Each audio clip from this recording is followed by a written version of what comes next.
Yo soy Laura Lizaga Contreras y de alguna manera, bueno, pues agradezco la oportunidad de hacer esta grabación porque es una forma de cumplir un sueño, homenajear a los que fueron mi padre y mi madre, Antonio Lizaga Miguel y Laura Contreras Fernández.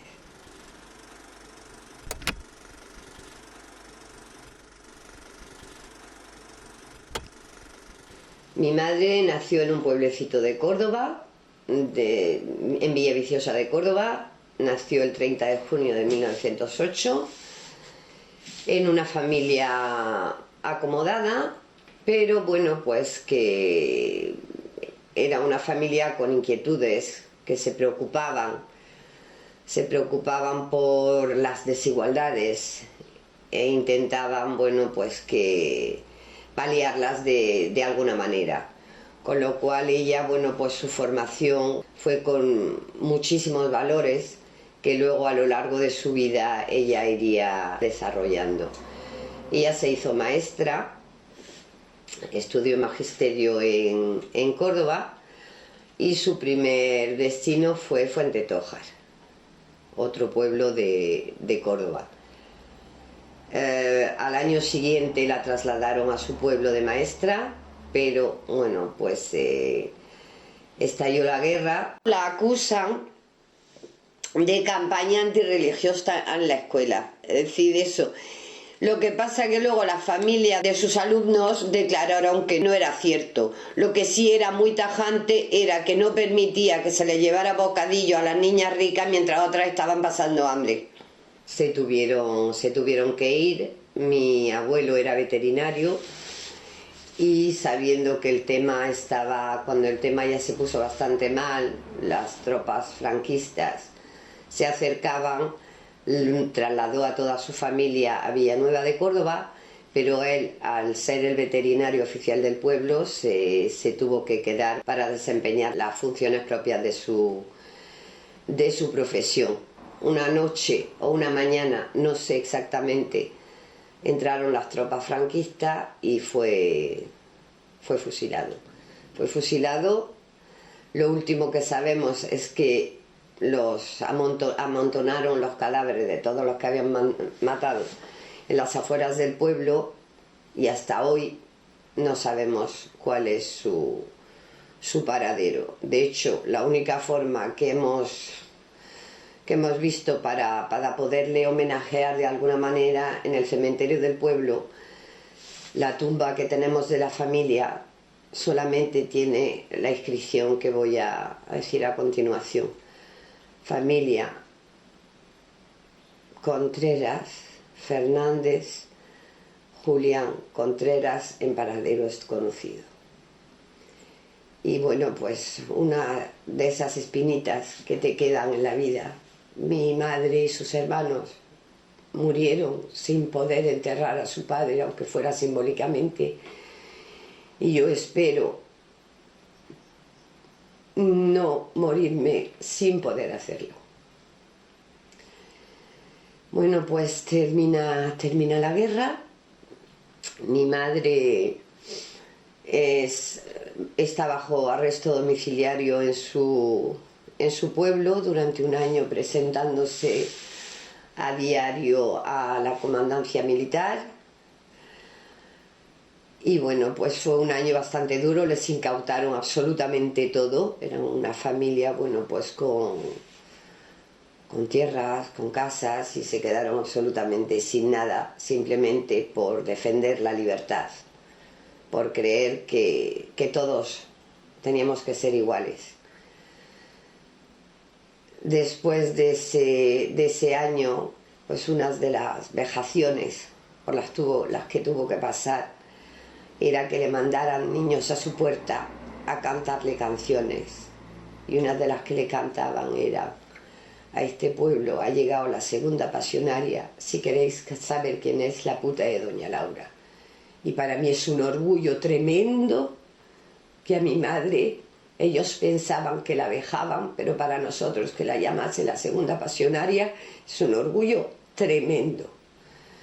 Después de ese año la trasladan a Córdoba, a la cárcel era el Alcázar de los Reyes Cristianos, ese monumento tan bonito era cárcel, y después de una, no sé exactamente, no puedo decir exactamente el tiempo, la trasladaron a la cárcel de Ventas, de la cual sale en noviembre del año 42. Digamos que las cárceles debían de ser por el estilo, es decir, hacinamiento, mala comida, sobre todo lo que ella reflejaba, que luego yo he conocido compañeras suyas que estuvieron presas con ella, pues he conocido en Francia, las he conocido aquí en España, sobre todo esa unión, esa camaradería, es decir, que estaba muy... Pero claro,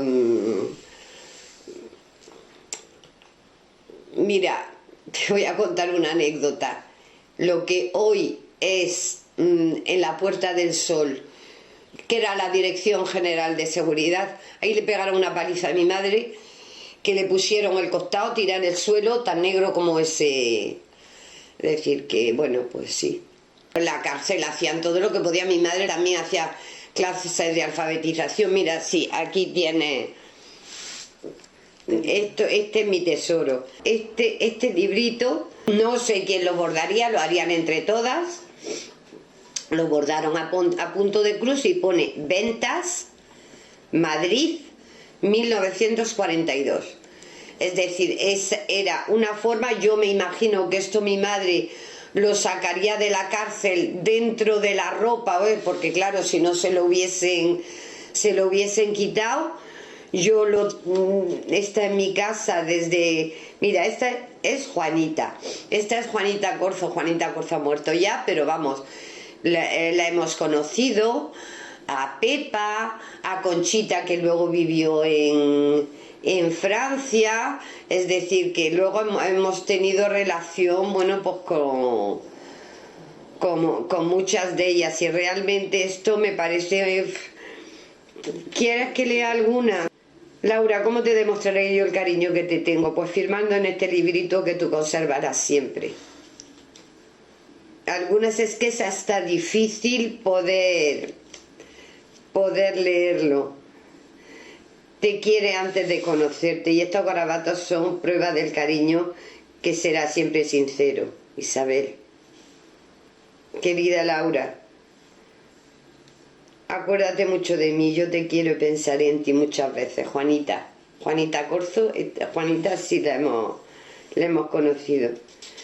Poner en este librito el inmenso y profundo cariño y admiración que te tengo, imposible. Ten la seguridad que no te olvidaré nunca, y pienso volver a estar contigo y pasar mejores días que en Venta. Recibe en estas líneas el cariño más intenso de esta que mucho se acordará de ti. M. Gracias, será María Gracias, no sé. Maestra querida, ¿te acuerdas cuando me causabas tanto respeto? Hoy, sin embargo, cuando es tu partida, estoy tan triste. Claro, porque yo la gramática en los ríos no podré darlo. Siempre me acordaré de ti, con cariño. Y espero que tú me recuerdes, te quiere. Hay una... Ella les daba clase a las presas, pero a ver si encuentro uno. Dice, ¿aprenderé alguna vez el sistema métrico decimal? Desde luego que no. Tú, simpatiquísima maestrita, me prometiste enseñarme, y te vas sin cumplir tu palabra, pero a pesar de ello te quiero mucho. Es decir, claro, ellas dentro de la cárcel se organizaban, pues aportando cada una lo que sabía, y mi madre, al ser maestra, pues se dedicaba pues a enseñar a leer a la que no sabía, y ahí, como dice esa compañera, se lo prometió y no lo cumplió porque salía. Ella no puede volver a Andalucía porque está desterrada, no se lo permite, con lo cual, bueno, pues se queda en Madrid, trabaja en varios sitios, en manufacturas metálicas, en el Gato Negro. Y lógicamente, bueno, pues ella, como ya en periodo de la guerra pasó a formar parte de las filas del Partido Comunista de España, ella sigue trabajando en la clandestinidad. Y hay un momento en que, bueno, se dan cuenta que tienen un infiltrado y se tienen que ir se tiene que ir de Madrid. Se va a Barcelona, en la cual está un año como topo, está encerrada, sale solamente de noche un poco a respirar. Yo llegué a conocer, una de las veces que me trajeron a España cuando era pequeña, llegué a conocer a esa familia, esa señora, no se me olvidará su nombre, estaré eternamente agradecida, se llamaba Silvinita, y tuvo a mi madre durante un año bajo su protección. Y luego, bueno, pues ya en Barcelona ya le consiguieron una cartilla de racionamiento, ya dejó de llamarse Laura Contreras y pasó a llamarse Patrocinio García. Estuvo trabajando, que si hubieran sabido quién tenían en su casa, de institutriz de los hijos del asesor jurídico de Falange, y allí conoció a mi padre, allí donde se cruzan sus caminos.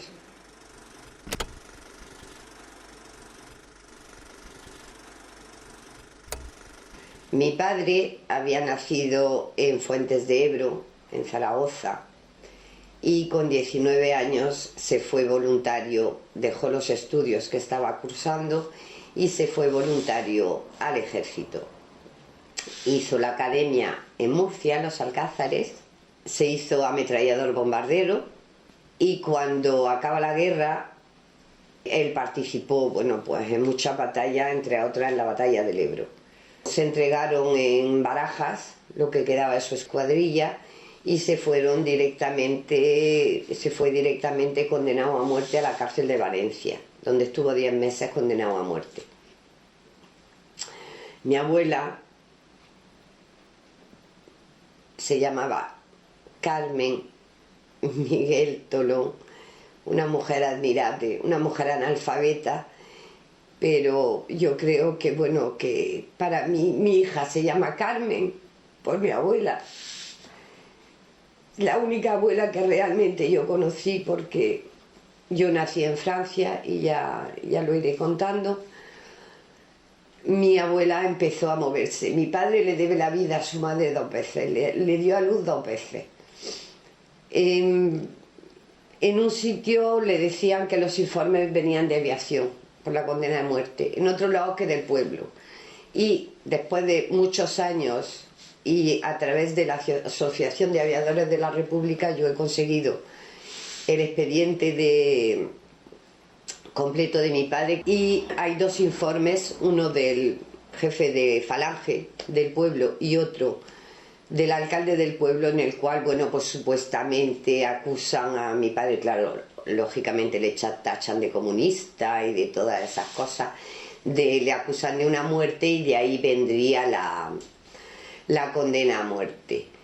Y ahí no quiero hacer mucho hincapié, pero sí quiero resaltar para que entendáis por qué de la noche a la mañana se computa esa pena. Mi abuela era pobre y se casó con un rico. Eso sabéis que en aquella época era algo que las familias difícilmente aceptaban. Entonces mi abuelo murió cuando mi padre tenía 11 años y la familia desheredó a mi abuela y a sus hijos. Mi abuela se quedó en aquel momento con 4 hijos, 2 de ellas murieron, solamente quedaron mi padre y su hermana. Entonces mi abuela, eso es algo que siempre hemos oído en la familia, al no decirle de dónde venía la condena de muerte, un día en la que yo a día de hoy no conozco a la familia de mi abuelo, no he conocido a ninguno, no hemos tenido relación nunca, y me cuesta contarlo, pero sí que lo tengo que contar para que se vean las barbaridades que se hacían en aquella época.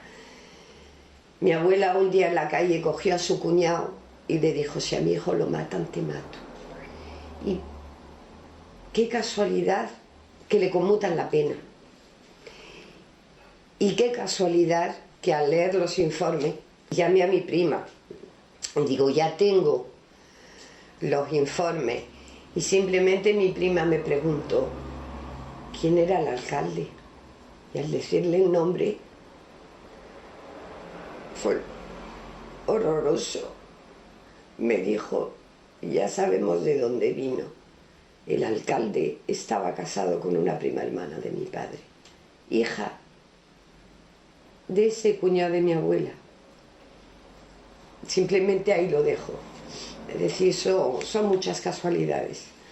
Bien, pues le conmutan la pena, es trasladado a la cárcel de Burgos, donde está 7 años. Yo sé anécdotas de la cárcel a través de compañeros. A través de compañeros. Dice que llegaron muchas remesas a la cárcel de Burgos. Y vinieron muchos curas. Y les dijeron, el que no quiera confesar y comulgar, que dé un paso al frente. Y lo hicieron. De los cientos de presos que había, 7. Entre ellos mi padre, y encima les felicitaron. Pues les dijeron, lo único es que habéis tenido narices hasta el final de mantener lo que pensabais. Y recuerdo, para que veáis el nivel que había un guardia. Y allí, bueno, pues había misa todos los domingos. Había muchísimos presos vascos, ¿sabes? Los presos vascos son muy creyentes, con lo cual las misas eran muy, muy largas. Y había uno allí tumbado y le dice el guardia, tira para misa. Dice, no, yo es que soy ateo. Dice, eso lo tendrá que decir el médico. Simplemente así, para que veáis el nivel que había. El nivel de preparación que había entre... Son ese tipo de anécdotas, pero ya digo, no las sé a través de mis padres, las sé a través de compañeros de mi padre. Lo único que pasa, lo que sí reflejaban era esa unión, ese compañerismo, entre ellos. Mi padre, por la comida. Mi madre era muy dada a la verdura. Y recuerdo que a lo mejor hacía una sopa de verduras y mi padre detectaba si había echado nabo. Porque dice que había estado durante 7 años comiendo nabos cocidos en la cárcel. Sin embargo, él tuvo la suerte que mi abuela Carmen, pues lavándole a medio pueblo, trabajándole a eso, el paquete, una vez al mes no le faltaba a su hijo en la cárcel. Que luego se repartía, claro, es decir, que todo lo que se mandaba de fuera ya se lo repartían, ahí había una fraternidad tremenda. Mi padre de la cárcel de Burgos sale en el 46 y se va a Barcelona porque hay compañeros y eso. Y ahí, bueno, pues un compañero del ejército, Alfonso, con el cual luego hemos tenido mucha relación, ha estado en esta casa también, pasando tiempo con nosotros, pues los presenta. Y ya llega un momento que ya era imposible, ya tenían que ver la situación en España para ellos y más los dos con hombre supuesto, era imposible, y deciden pasar a Francia. Pero claro, no pasan en tren, no pasan en coche, no pasan en avión, pasan andando. Mis padres pasaron los Pirineos andando. Pagaron un guía, pero el guía los dejó tirados. No fueron los únicos, eran muchos. Yo no sé si ellos pasaron solos, si era un grupo, si era... Yo recuerdo que mi madre contaba que la última cuesta la rodó. Y le decía a mi padre, déjame aquí, déjame aquí. Y mi padre, que era un tío muy grande, se la echó al hombro y siguieron para adelante. Al llegar a Francia les metieron en un campo de trabajo. Y bueno, y gracias que un primo de mi madre ya había pasado a Francia, los pudo reclamar. Y ellos dijeron que estaban casados sin estarlo, pero todos los papeles, de hecho mi certificado de nacimiento, los primeros son normales y los otros son legitimaciones, cuando realmente ya os contaré cuándo se casaron. Eso es el año 48 y yo ya nací en el año 53, soy exiliada de cuna. Y yo puedo contar esta historia con pelos y señales porque claro, al no vivir en este país, al vivir en otro país donde había libertad, donde se podía hablar.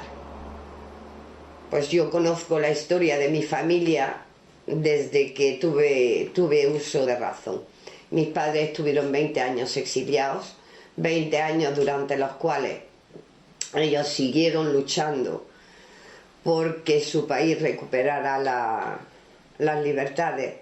Pues sobre todo lo que se hacía era apoyo a los presos y a sus familias, es decir, fiestas para sacar dinero, era sobre todo ese tipo de actividades lo que es, y luego claro, formación política, reuniones, formar a los más jóvenes para que supiéramos, bueno, pues que de dónde estábamos inmersos y cuál era la situación de nuestro país y qué queríamos para nuestro país. Nosotros, desde luego, en Francia todo se hacía, nosotros éramos ilegales, el Partido Comunista Español no era, pero todo se hacía bajo el paraguas y el amparo del Partido Comunista Francés. Volvimos en el año 68. Habíamos vuelto, es decir, yo estoy viniendo a España desde que tenía 7 años. Iban o hermanas de mi madre o mi abuela Carmen, de la cual he hablado antes, la madre de mi padre. Desde que yo tenía 3 meses, mi abuela se iba a los 3 meses que le permitía el pasaporte, el especie de visado para 3 meses. Yo a mi otra abuela, mi abuela Rosa, la madre de mi madre, solo la vi una vez, la primera vez que vine a España con 7 años. Entonces yo venía cada año a pasar las vacaciones a España. Venía claro, mis padres no podían venir. Entonces cuando yo tenía 13 años hubo una amnistía y empezaron a conceder pasaportes. Y mi padre, bueno, pues escribió al consulado, es decir, con todo su historial, en fin, su condena a muerte, sus 7 años en la cárcel, todo. Solían tardar 3 meses los pasaportes. Pero qué casualidad que a la semana teníamos el pasaporte en casa con un sello de anulado en la primera hoja. Y claro, todo el mundo, Antonio, no vayas. Pero Antonio era maño y era un poco cabezón. Entonces ese año, claro, había ido mi abuela como siempre, y yo me pasaba la mitad de las vacaciones en Aragón y la mitad en Andalucía, con una familia y con la otra. Y nos llevó a la frontera, mi abuela y a mí, y mi abuela, la pobre, le decía: "Jo mío, no vengas a por la niña".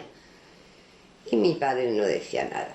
Bien, pues nada, ya vinieron, luego subieron de Andalucía por mí y me llevaron a Córdoba.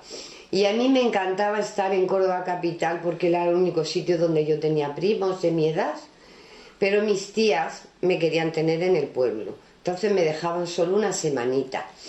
Y yo recuerdo que la cuñada de mi madre, se lo contó luego a mi madre, dice: "Me hizo pasar tu hija el peor rato de mi vida".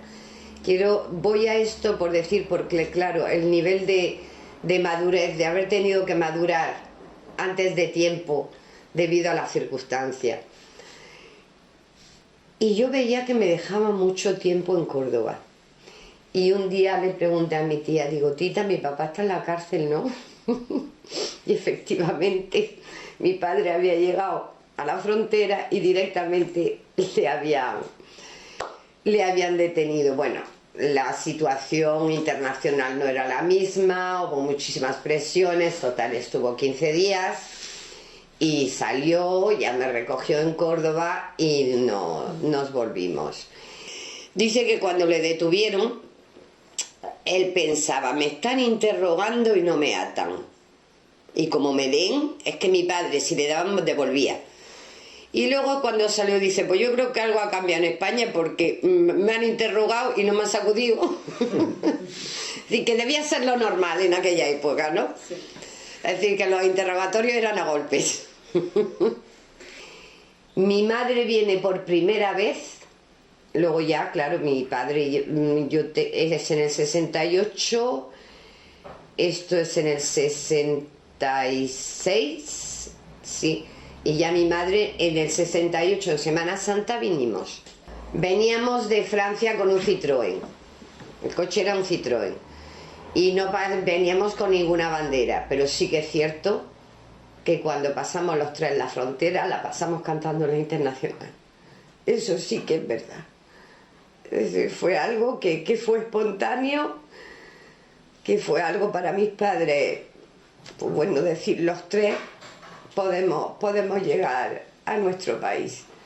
Yo entonces tenía 15 años, es decir, y cuando yo le hago esa pregunta a mi tía tengo 13. Es decir, pero claro, las circunstancias no eran las de una niña de 13 años. Yo me había criado en otro ambiente y sabiendo lo que pasaba. Es decir, que no se ocultaba absolutamente nada. Hombre, pues mis padres tenían muy claro que ellos querían volver a su país. Es decir, ellos nunca pensaron quedarse. Por eso yo creo que ellos seguían luchando y combatiendo. De hecho, cuando nosotros volvemos en el 68, mi padre viene con una misión. Mi padre viene a reorganizar el Partido Comunista en Córdoba y provincia. No viene de vacaciones, me explico. Vienen, entre otras cosas, bueno, pues para pelear, reincorporarse en sus profesiones, pero también, bueno, para seguir luchando por eso. Mi padre, volvemos en el 68 y en el 71 se tiene que volver a ir, porque cae todo el aparato del partido. Nosotros estuvimos un año sin saber de él, estuvimos un año sin saber dónde estaba, hasta que pudo escribir desde el extranjero, y ya él pudo volver en el 75 con la primera amnistía real. Estuvo, pues mira, estuvo en Francia y en Rumanía. Le tuvieron que llevar a Rumanía para operar porque tuvo un problema, y estuvo en Francia y en Rumanía. Luego, ya una vez que estuvo en Francia, pues hacíamos la operación inversa. Íbamos de vacaciones a Francia. Y antes venía yo de vacaciones a España. Mis padres tuvieron que emprender una batalla legal. ¿Por qué? Porque mi padre era militar, mi madre era maestra, los dos estaban expedientados y fuera de sus profesiones, y tuvieron que ir a los tribunales para recuperar sus profesiones.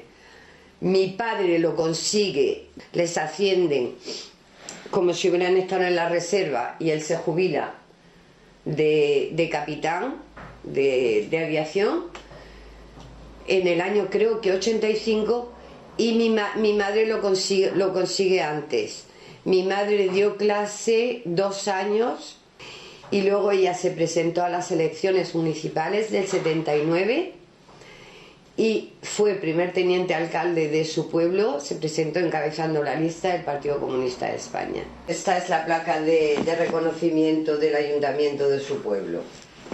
Del Ayuntamiento de Villaviciosa de Córdoba a doña Laura Antonia Contreras Fernández por su lucha constante por la igualdad social y como teniente alcalde de este ayuntamiento durante los años 1979 a 1983. Un día le pregunté a mi madre, digo, mami, ¿volverías a hacer lo mismo? Y me dijo, no cambiaría ni una coma de mi vida. Ni una coma. Y pasaron hambre, y les pegaron, y los exiliaron, y los encarcelaron, pero siguieron luchando por la libertad.